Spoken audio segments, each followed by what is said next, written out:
Hello, everybody. This is Howard, the Teaserking. Just a recap of last week's action and this week's picks and analysis that I live by. So last week, um, the teams are still showing a little bit different personalities than what we're used to. For example, in college, LSU, I watched the highlights of that game, and their defense stinks. They're now a really strong over team because the quarterback looks good. He's not the problem, but the defense doesn't even tackle. Like the guy's catching the ball and nobody's coming to tackle the guy. So the defense is almost not trying. Other teams like Florida State, Notre Dame, you can see Florida State is getting a good offense. They changed quarterbacks. Their defense stinks. So now they're an over team. So if Florida State played LSU, you'd bet it over 100 on the over under. Um, so you're just seeing what's happening. Um, Last night I had a good play, and let me walk you through that. Louisiana Lafayette, who I love, minus 7.5, playing Coastal Carolina. Now, who the hell is Coastal Carolina exactly? But when I look at my stats and my trends, Coastal Carolina is a very strong team. They're an A play. They score a lot and they have a good defense. And um, you had Louisiana Lafayette laying 7, and I took Coastal Carolina in the 13 because I got an A team. I got a good team. Getting 13 points is basically the theory. And they ended up winning the game 30-27. So instead of losing on Louisiana Lafayette minus 1.5, I get a winner with Coastal Carolina pulling the upset, which I didn't even care about. It's just covering the 13. So you're getting more flavor of, oh, Coastal Carolina's a good team, but nobody knows it. And that spread probably should have been 3, but I got an extra 4 points plus the teaser. So those are the teams I'm noticing. Florida seems to be an over team. I want the Florida LSU over this week, but with all the COVID on Florida, it's then I don't think they'll be playing the game, so I can't bet it, which really sucks. Um, Alabama, their head coach is out. They look like an over team. They couldn't stop Mississippi at all, and their offense is very potent. So what are you going to do with Saban out? I don't think it matters. As long as the defensive coordinators, and believe me, he'll be on the phone or on some way of Skype on the phone with them, telling them how to, he'll be coaching them through the phone, I believe. He just won't be on the sidelines, but I'm sure they'll try just as hard. And as long as the key is the quarterback or the star running back, as long as they're playing, that's what matters. The coach, if he's on the sideline or not, it makes no nothing. But I do like that the line went down to 4 on Alabama, over under 56. My guess it's probably an over game. Georgia has a good defense, but they're not going to stop Alabama's defense.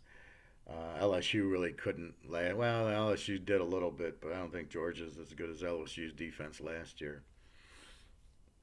So I look at that to probably be a close game because Alabama's defense is so weak. But I do look at it as an over because I just think once you start scoring, and Alabama will score, that Georgia knows they need to score, and Georgia doesn't have the running backs they usually do. So this will be a more open attack and more scoring, is my point.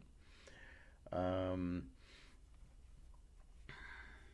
so let's see. So let's talk pros. Um, you got a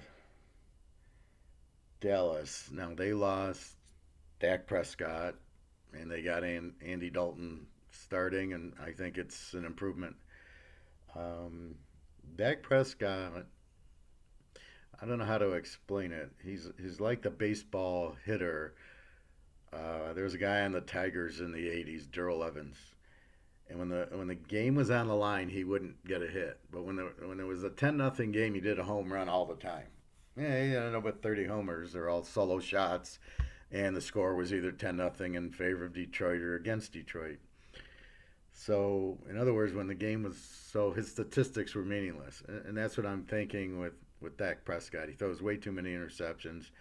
That Giant game should never. They should have blown him out. That was my lock. That and Marshall. And Marshall was the same. They're a strong, strong team. They're an A play. They're playing a Western Kentucky team that has no offense, and that's why I made the bet. And I think, laying one.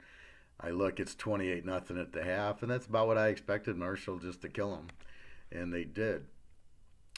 So why do I say that? Well, that was the first part of the lock. The second part was Dallas, as I told you here, laying as it went down to 1.5, 7.5. So it was 1.5. But as long as you got it under 3, and that's why you get it under 3, because you don't really know, but you know they score in threes and sevens, and therefore scoring in a they kick the field goal at the end to win by 3. So that's why it's key to try to get 3 or under. Um, so that was a big lock win for me. I had Dallas in 3 teasers, especially when it went down. When it went down to 7.5, I put him in another teaser down to 1.5. Um, Surprise last week. Now KC, Oakland. That makes sense when you stand back from it. Why? They had went to Baltimore and they kicked their ass. Then they go to the New England comes to them and they kick their ass. And it's hard to get up 3 weeks in a row, no matter what. It's just Baltimore took a lot out of them, and New England, I guarantee it, took a lot out of them with that defense. So to lose to a fired up Oakland team in a rivalry, at least in Oakland's mind, I don't know if KC looks at it as a rivalry, but so Oakland, you know, played a good game, but they're very inconsistent. Oakland. One time you'll see that team, and then they'll lose to Denver or something, and you're like, what happened to them? I think they lost to Carolina, or no, I shouldn't say that, but I know they lost some game that they should have won against a weak team. But Carr's looking better with Ruff at the receiver, gives him some speed, and he's a fast guy, but once they start hitting him, he won't be fast anymore. You think they look like they do in Alabama, and then if you look at the Alabama guys, um, the guy on Dallas, Cooper, doesn't really look spectacular. The guy Ridley on Atlanta, like when he played at Alabama, he'd catch the ball and he'd run all over the field. Nobody could tackle him, and he'd score all these touchdowns. And in the pros, it's he catches the ball, he gets it, and that's it. He's done. So it looks different in college. That's why I warn you when I'm talking draft or guys, like why I like the LSU guys more than the Alabama guys, because they play a pro style. And Jefferson is looking good on Minnesota. He's starting to play. Minnesota, all right, let's talk about that ending against Seattle. I don't know. The coach shouldn't even be allowed to be coaching. That has to be the stupidest move I've ever seen in my life. Let's talk risk and reward. So your risk is I got the ball at the 6 yard line. There's 2 minutes left. If I get the first down, I'm gonna run. I'm gonna run out the clock. I'm gonna run the clock out because I think they had one timeout in the 2 minute warning. And if I get the first down, but my risk is if I don't get the first down, I leave Russell Wilson. It doesn't matter if I leave 99 yards or 5 yards. He's gonna score a touchdown. So you've got to think of it as, well, let me kick the field goal and get up by 8, and then yeah, I understand you don't want to give the ball back to Russell Wilson, but you're going to give it to him, and then if you're going to run it on fourth, if you're going to do the 4th and 1, which is incredibly stupid, then don't run up the middle. Like, that's not going to work. I hate when teams, 3 times up the middle, no yards, so it's 4th and 1. Let's run up the middle because now we've found their weakness. I mean, you always play everything to the weak point of the defense. Running up the middle on most teams is not their weak point when they're all stacked in there. You've got to find your best blocker and sweep, like the Packers always did. That's why they won 5 championships, right, in the 60s. They swept. So the guards would pull. Well, if you run that play at the goal line, it's a touchdown every single time. But they don't. They want to run right up the middle into six big guys and they don't score. And, and they wonder why not. So anyway, that was extremely bad coaching all the way around. Going for it was incredibly stupid. The play they chose was even more stupid. You probably needed Cousins to like fake the handoff and run around the end. And if you would have watched the game earlier, you would have tried that. You would have looked at, you should have handed it off and tried rolling out and see if it was open. And then you simply, if it is, then that's the play you run. But I totally disagreed. He should have kicked a field goal. The reward of the field goal gives you an 8-point lead. And even if Russell Wilson scores, they've got to make the 2-point conversion, which he probably would have done because he's Russell Wilson. If you guard him, he'll run on you, and if you don't, he'll throw on you. But you can't do that. You've got to kick your field goal. I'm so sick of these teams going for it on fourth down like it's no problem. And it's all this analytic bullshit that is the stupidest thing. It doesn't work. It might be a formula. It doesn't. You don't go for it on fourth down unless you're at like the opposing 40 or 35 yard line and you have good running and you have, like, if Zeke Elliott, maybe you try it with him, or Chubb, or Barry Sanders. Yeah, but you don't run it at your own 25 or 30, and you kick your field goals when you can. So stop going for it on fourth down and stop going for 2-point conversions. Okay, so there was a game they went for two. I think it was Monday night or Sunday night or Tuesday night. I think it was the Buffalo game, and they get a touchdown, and they're now down. Yeah, I think they were down 18, and they cut the lead to. They lost 42-16, but it was 35-16. So at 35-16, if you kicked the extra points, 35-17, it was something where they would have been down. They cut it to 12, but they could have cut it to 11. So maybe it wasn't this game, but let's just say it was. So you're down 18 or 17, 18 points, and so you wanted to get it to 11, so you were down 17 or 18. They must have been down 18. So what you do is you're down 18, you kick the extra point, you get down 11. Now it's touchdown, 2-pointer, and a field goal, and you tie. That's the scenario. And this guy goes for two. Why? Why would you go for two? You need a 2-point conversion, but if you don't get the two now, you can't. Then you need 2 more touchdowns. If you kick the extra point, now you can kick a field goal and then score a touchdown and go for 2 to tie the game up. That makes a whole lot more sense. Then if you don't get it, you maybe kick a field goal to win it. But if you don't get the 2-point conversion on the 18, now you're down 12. Now what do? Now you need 2 more touchdowns. It's not easy to score touchdowns in the NFL.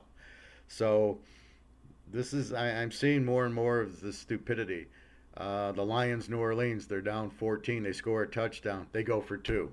Why? Kick the extra point, get down 7, score the touchdown, kick the extra point, you tie the game. Then we'll worry about the rest of it. You don't go for 2, and then if you don't make it, now what? Now I'm down 8 points. Now I need to go for 2 and make it the next time instead of kicking the extra point. They think the odds on making the extra point versus the odds on going for 2 are like 70-80%. Okay, I'm just guessing, but it's very easy to kick an extra point. It's not easy to get a 2-point conversion. It's not like it's a choice and they're both easy. They're both the exact same. It's 90% on the extra point, 90% on the 2. That's bullshit. It isn't. The 2-point conversions may be 50-50. Because a lot of them come when it's not needed, but when the teams, it's like the onside kick. If you onside kick when they just have the 5 guys and it's the middle of the third quarter and it's a tie game and you onside kick, you're probably going to get it because the team's not looking for it.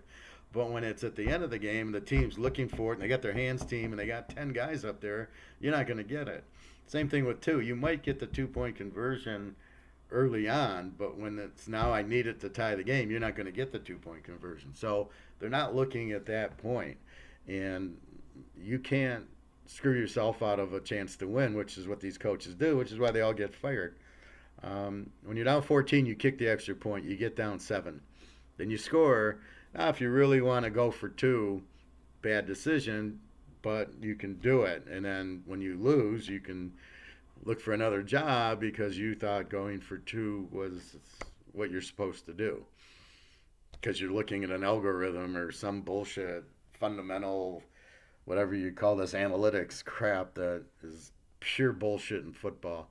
I don't like it in baseball. I know it doesn't work, but in football, you don't go for it on fourth down and 3 because, well, the percentages say you do. That's bullshit. You don't do it because it depends on your team, your running back, and who you're playing, and that is not in the numbers. And you don't go for 2 either. It doesn't make sense. It's all risk and reward, and the risk is too high, and you just don't do it. Anyway, with that said, I don't think Andy Dalton hurts Dallas. I think he absolutely helps them. I think he's a much better quarterback than Prescott because I just think he's more aware. He wasn't the problem at Cincinnati. And look at Joe Burrow. I mean, he's a lot better than Dalton, but there's a bad offensive line, and he's getting sacked a lot, and he should never have gotten shut out against Baltimore. I was shocked by that score. Baltimore's defense isn't that good. It's not the 40. It's not the 85 Bears, for Christ's sake. Um, so, just looking at that, um, I think he'll protect the ball better. He'll score. He came back. Let's not forget, he came back to win the game against the Giants.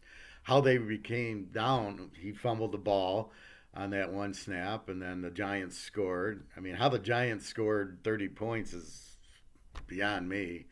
They can't. They can't do that. You think they're going to score 30 on Washington this week? I doubt it, but and it's got Daniel Jones is terrible. So it was a lot of turnovers. It was a pick six, the fumble at the 15 by Dalton. So they handed them like 20 points. So that's how they scored it. But I don't know. Washington, they're another terrible team.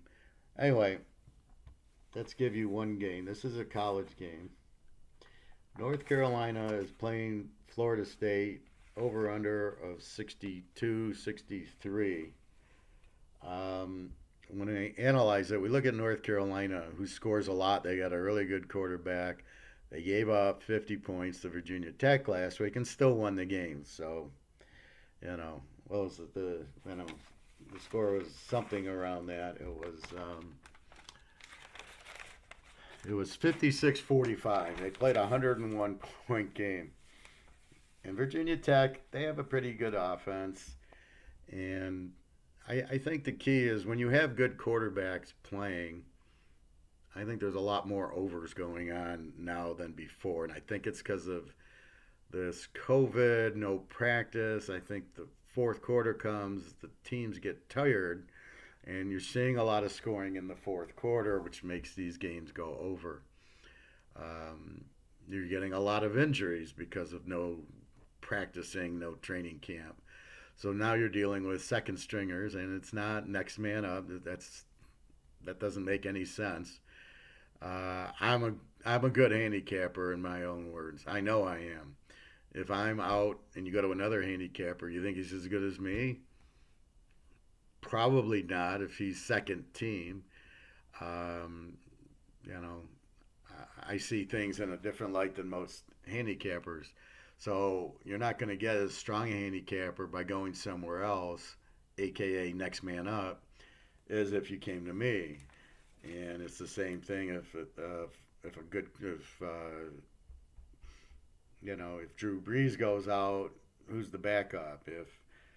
If Aaron Rodgers goes out, they have no backup. So you can't say next man up. He's not gonna do it. So then I look at Florida State. and I'm judging it on the Notre Dame game. And Notre Dame's got a pretty good defense, and they put up they played a 80-point game. It was 46, 42-26 or something like that. Let's see, Notre Dame. Yeah, 42-26. They played a 68-point game with Notre Dame, who ran the ball a lot and is not. So I'm looking. What drives me to over-unders is what the number is. When I see a 62 or 63, I say that's 56, 57. And I go, okay, what does that mean? 30-27, I got myself my over, or maybe 30-28. And judging by Florida State's, they got a decent quarterback now. He looked good against Florida State. He moves around. So if they can score 26 on Notre Dame, I'm expecting at least that or more on North Carolina. That doesn't have a really good defense. North Carolina's going to score because Florida State has no defense. So the key to an over-under is the defenses. If you have weak defenses, both allowing 40 points a game or 30 points a game, and you got decent quarterbacks and decent offenses, and North Carolina has a very strong offense. Florida State is changing quarterbacks, got a good offense. They look offensively, they look good against Notre Dame. When I was talking about the Marshall lock against Western Kentucky does not have a good offense. Their offense is terrible. So a team with a good offense like Marshall and a good defense, and here you got a team with no offense, how are they going to keep up? And they're not going to score. And you don't play the game over under, you take the team, Marshall. Especially the spread at 7 made it a lock, laying 1, which was I put it in 3 teasers and I wanted it in 10. I mean, it was like, what do? I locked it and I played it and then others. So don't be afraid if you get my lock to play it in multiple teasers or play it with other teams that you like. The lock just means it's a very strong play. Some of them I get fooled by, like Mississippi State's been fooling me. I had them against Arkansas. I'm expecting them to score 40 points like they did against LSU, but I'm not realizing LSU's defense couldn't stop a good high school team. So really it was more LSU being bad, which created Mississippi State to score 40 points than Mississippi State. Costello, the quarterback from Stanford, looks terrible. He can't read defenses at all. Kentucky totally dominated them, 26-2. Mississippi State, a Mike Leach coach team gets 2 points. You got to be kidding me. So I don't know what's going on there. So now I'm going Mississippi State. They don't have a defense. They're not very good. But you don't know that until now you see a few more games. Seeing them against Kentucky shows me Kentucky's got a strong defense, and they can run the ball, and they look pretty good, Kentucky. They're a very good team. And Mississippi State's a very bad team. So, like I say, LSU, Florida, I loved over because they both have good quarterbacks. Florida scores, has a weak defense. LSU scores. Now, if the game comes back on the board, it's go over with it. But with all the COVID, I don't know. I don't know what they're going to do. If they're going to play the games later, like the Buffalo game was played on Tuesday. New England game is this week, and it looks like Newton will play because they're laying 10. But anyway, back to the pick. So North Carolina laying 13, 62-63. We're going to go over. That's 57. I'm expecting North Carolina in at least the 40s, and I'm expecting Florida State in the 20s. Gives you at least a 60-point game. In a teaser, it's 56, 57. But I'm probably expecting more based on the weak defenses and the strong offenses that I'm seeing. Virginia Tech's got a decent defense, better than Florida State's. I just see Florida State's an over team, North Carolina's an over team. The spread's not 75, it's 63, 62. So the line's okay. It's actually, it should be in the 70s. Again, I don't quite get why it's so low. Let's give you the second pick, and we'll give you an NFL one. Green Bay's laying 1.5 to Tampa Bay. Over under a 54. And let's walk through the numbers here. So when I first look at the teams, Green Bay scores 38, gives up 25. So Green Bay's defense is getting a little bit better. They held Atlanta, and then last week, what did they? I don't think they played last week. No, they had a bye last week. So they played well against Atlanta, but some of the Julio Jones played, but I think Ridley was out. But still, Atlanta, I was shocked didn't score that much. And then we got Tampa Bay scores 28 in a decent defense, gives up 22. You got Rodgers and Brady. You got Rodgers 454, 303 passing, 454 total because they have some running. Brady 280. They get in 100 yards running, so it's 380 total yards. Um, when I look at the numbers, now here's where I like Green Bay's bet against since 19. 3-1 is a road favorite. Tampa Bay is a home dog, only 1-1. And that, so here's Brady now. Brady is a great dog. He was at New England. But the stat I'm liking is I got to go back. Well, I go back to 2018. Green Bay's 5-1 bet against road favorite. And Tampa Bay's 6-1 is a home dog. And I go back to 17. And Green Bay's 7-1 against as a road favorite. Tampa 9-1 is a home dog. And we go back one more year to 16, and Green Bay's 12-1 against as a road favorite. Tampa's 11-3 as a home dog. I think that Tampa should be a 3-point favorite in this game. I don't think they should be the dog. I'm a bit surprised by that.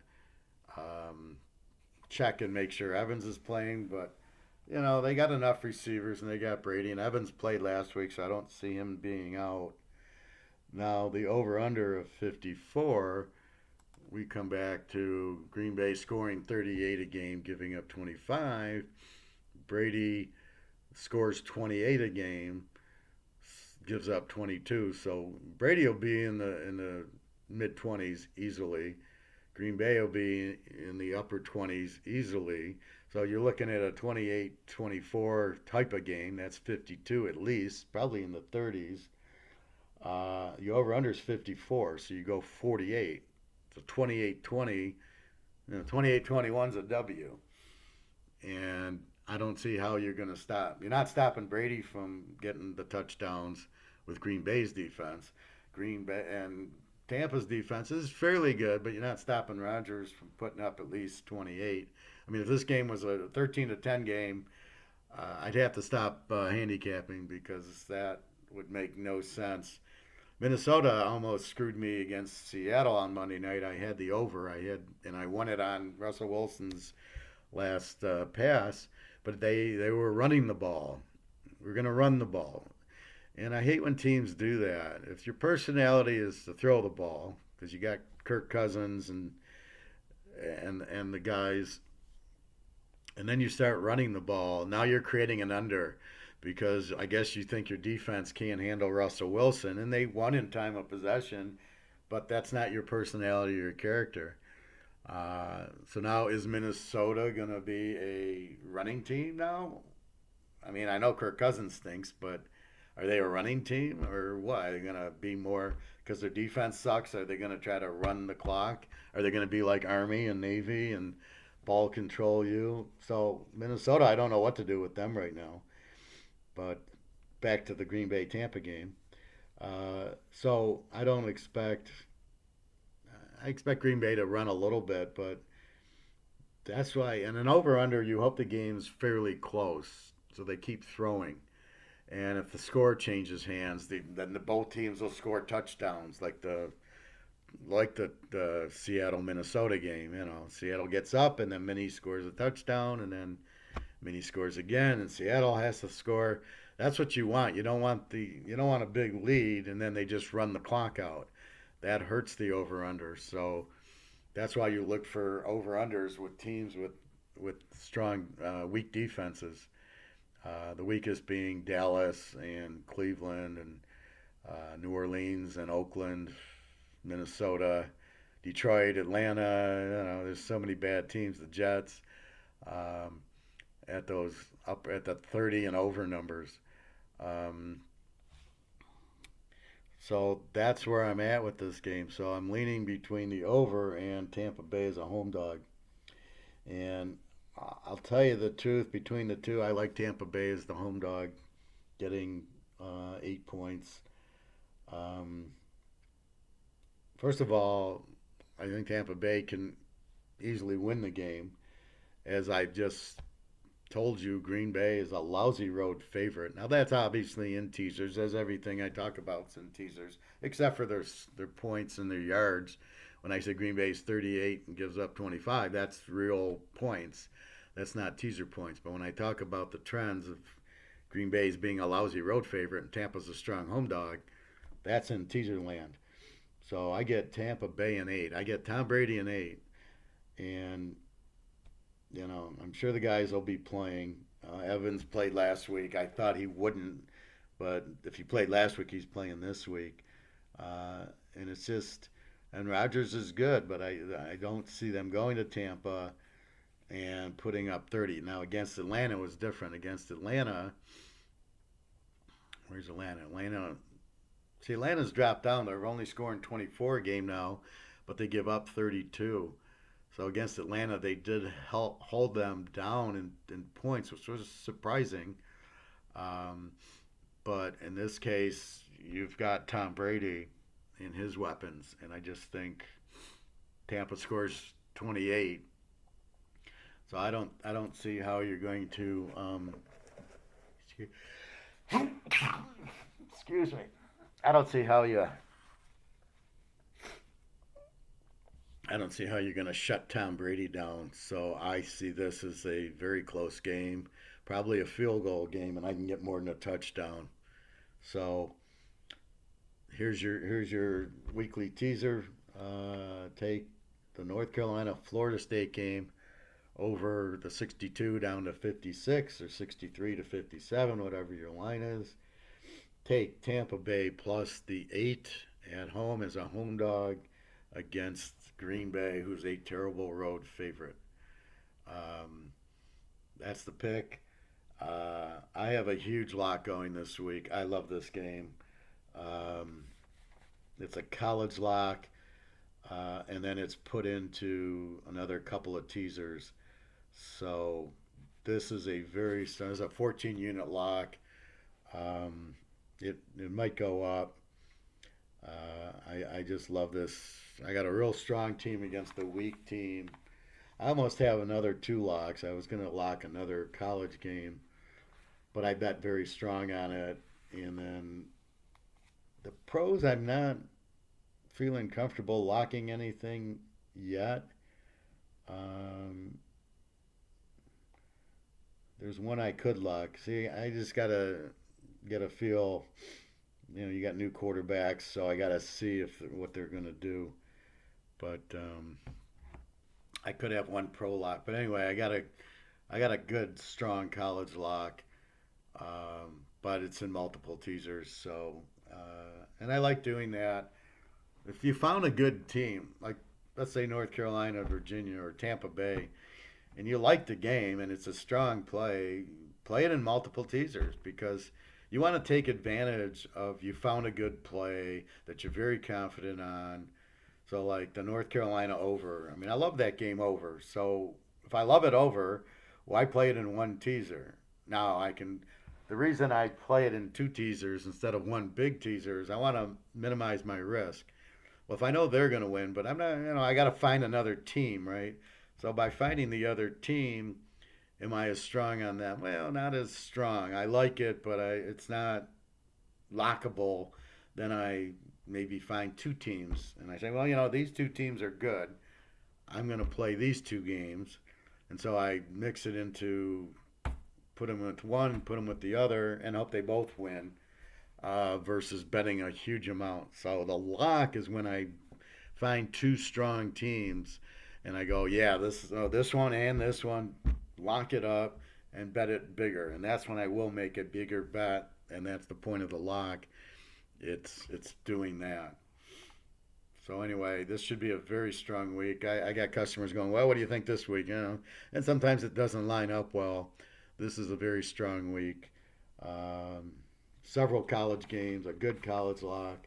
The pros, I've got about 6 or 7, and I might have more.